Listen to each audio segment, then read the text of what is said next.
En mis opiniones, cuando he salido a defenderme de los ataques y los insultos de la jerarquía eclesiástica, he hecho referencia en muchas de esas opiniones a los grandes sepulcros blanqueados, hipócritas y fariseos. Pero me he querido referir más a los seglares que a la jerarquía eclesiástica. Y pongo el ejemplo más evidente, el de Córdoba. En Córdoba históricamente la gente han llenado las iglesias. ¿Quiere decir que es que en Córdoba había muchos creyentes? Nada de nada. Si en Córdoba hubiera habido una inmensa mayoría de creyentes, la jerarquía eclesiástica cordobesa y su iglesia financiera de Caja Sur con su sumo sacerdote no hubieran llegado al nivel de degeneración que llegaron. Lo que pasa que esos sepulcros blanqueados, en lugar de hacerle frente a esa blasfemia y herejía de la iglesia financiera cordobesa, se prestaron a ella, colaboraron con ella, por interés. Porque claro, había que pedir un crédito, había que colocar el niño en la caja, había que pedirle algún tipo de influencia a esos sumos sacerdotes, y no le importó a nadie pisotear a Cristo para llevarse bien con esa jerarquía eclesiástica anticristiana. Recuerdo cuando el cura Castillejo decía misa en la iglesia de la Merced en la plaza de Colón. Media hora antes que llegara el coche blindado con el cura, el chofer y el guardaespaldas, ya estaba la iglesia llena de gente en la puerta esperándolo para que lo vieran. Empezaba a decir la misa y la gente en la puerta porque no cabían. Terminaba la misa y se quedaban media hora después en la puerta esperando que saliera para que volviera a verlo.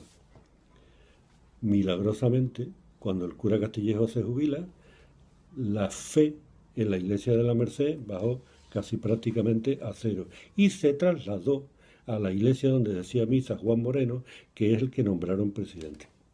Y lo mismo pasó cuando nombraron presidente a Santiago Gómez Sierra. Es decir, la fe, con unas comillas muy gordas, todos esos sepulcros blanqueados, hipócritas y fariseos, se iban trasladando a medida de sus intereses, contra el mensaje evangélico, por supuesto. Pero el mayor ejemplo de esos sepulcros blanqueados, hipócritas y fariseos está en el falso Aeroclub de Córdoba, y os lo explico. Algunos, hablo por supuesto sin generalizar, pero algunos socios de ese falso club no querían molestarse en ir a la iglesia a misa, claro, porque se estaba mejor en la piscina jugando al dominó. Fijaros el pelaje de los creyentes. Entonces idearon buscarse un cura, se lo llevaban a las instalaciones deportivas y hacían allí una misa. Es decir, esos que no querían molestarse en ir a la iglesia le imponían a los demás la misa a los que ellos no querían asistir. Pero es que además, como en ese club no hay una capilla, ni hay un lugar sacralizado para poder decir una misa como Dios manda, entonces la decían en el salón de televisión. Allí montaban el chiringuito y rápido y corriente para no perder tiempo, pues decían esa falsa misa donde asistían esos falsos católicos. Cuando aquello terminaba, como aquello era un salón de televisión, pues se ponía la tele para ver un partido de fútbol. Y evidentemente, como todo el mundo sabe, viendo un partido de fútbol, pues algunos se cagaban en Dios, en la Virgen y en todos los santos del cielo y de la tierra, allí mismo donde minutos antes se había consagrado la Eucaristía.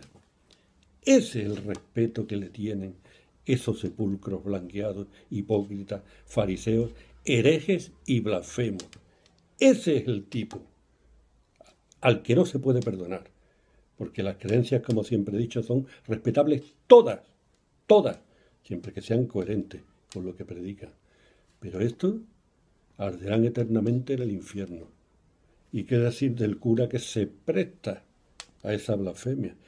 En lugar de aprovechar su tiempo e ir a casa de un enfermo a decirle misa allí, porque el enfermo sí quiere ir a la iglesia y no puede. Pero claro, si empezamos, volvemos otra vez a hablar de la jerarquía eclesiástica cordobesa. Apaga y vámonos.